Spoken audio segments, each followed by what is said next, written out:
সকাল সকাল দেখো আমি ঘুগনি বানিয়েছি। তো এই ঘুগনিটা দিয়ে মুড়িটা টিফিন করবে সবাই, তো এইটাই বানিয়েছি আজকে সকালবেলা, তোমাদের সঙ্গে শেয়ার করলাম। আর দেখো এখানে টমেটো, হলুদ, লঙ্কা একসঙ্গে পেস্ট করে রাখা আছে। আর এই দেখো আলু ভেজেছি, তো ডিমের তরকারি আর করবো। ডিমটা এখানে ভেজে নিয়েছি ভালো করে, আর ডিমের তরকারি করবো। আদা রসুনও বাটা হয়ে গেছে, তো এটাই মোটামুটি বানিয়ে ফেলি। দেখো এখানে আমি পেঁয়াজগুলোকে ভালো করে ভেজে নিয়েছি।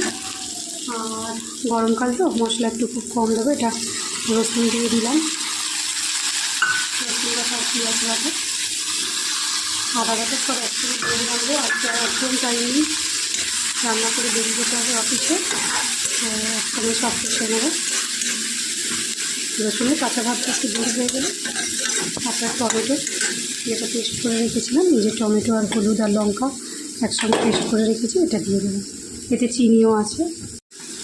তো দেখো আমি এখানে মশলাটা কাঁচা কাঁচা গন্ধটা তৈরি হয়ে গেছে, ভাজা হয়ে গেছিলো ভালো করে।